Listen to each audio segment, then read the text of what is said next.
Yes, I so adored this song. Hitline, Muzak's Hitline, they played the hell out of this record. It was the only place that played this record.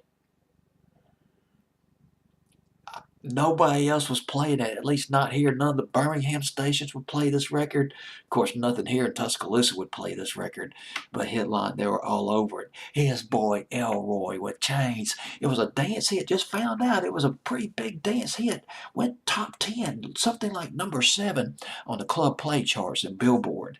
But Hitline, they were playing this record in their top 40 format. I just flipped over it. The luminous pop melodies, the shimmering guitar, the electric guitar just blowing right out of the speakers, man. It kind of brings to mind Unbelievable by EMF, that was in 91. Reminds me too of Jesus Jones, particularly songs like Real by Jesus Jones, which was back in 1991. And of course, the Soup Dragons doing I'm Free in 1990. And then there was The Fine Thing and Pleasure, brilliant record, another hitline record they played. Pleasure by the Soup Dragons, all kind of similar to this. God, it just blew me away. I love this record. I absolutely adored this record.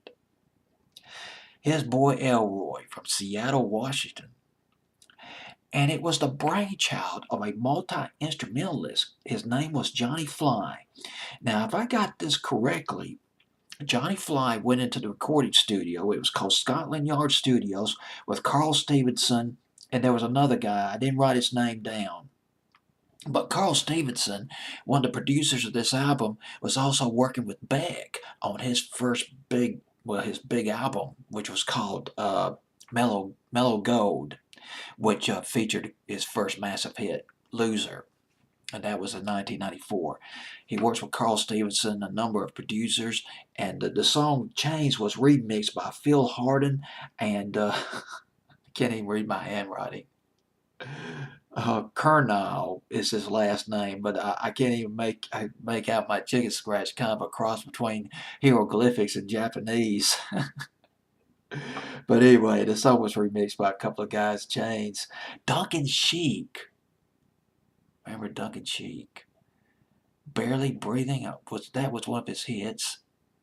And She Runs Away, I believe, was another one he did. Lovely record back in 96, 97 timeline. He played on this album. He played on one of the cuts called Closer to You, played guitar on the record. This Boy Elroy. Well, anyway, this album was self-titled, Johnny Fly. His Boy Elroy, self-titled. They took the name from the Jetsons, George Jetson's son, Elroy. So His Boy Elroy. I just adored this record. This is your, even though this is a very obscure record and nobody played it here in the States, it wasn't even, it wasn't nowhere near Billboard's Hot 100, which it should have been. Should have been top 10. Very aggressive, confident singing. I guess Johnny Fly, the lead vocalist, I take it that he was the lead vocalist, but gosh, I'm so excited I can't even talk right now.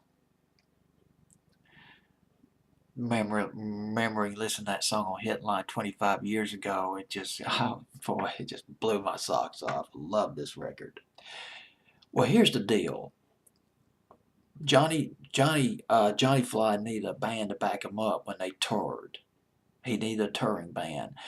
And this is not unusual. This happened a lot back in the 60s when you go into the recording studio and you crank out this song with, with a singer or songwriter and have session musicians, and then you have this hit record that was concocted in the studio, and then you go out on the road, you need a band to back you up, a live band to back you up. And I guess that's what happened with His Boy Elroy.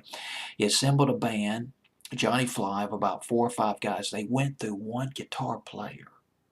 I take that back. They went through 4 guitar players in 1 year. One of the guitar players they hired, he lasted only long enough to do a radio interview, and that was it. And until they settled on a guy named Matt Waldron. Oh boy, well, I guess I covered all the basics on this record. Man, Johnny Fly and his Boy Elroy at number 11, down from number 7, top 10 on my fantasy playlist. You know I'm gonna show love. Show love for a record like this. His Boy Elroy at number 11 on my fantasy playlist, the song Chains, playlist of October 17th, 1993.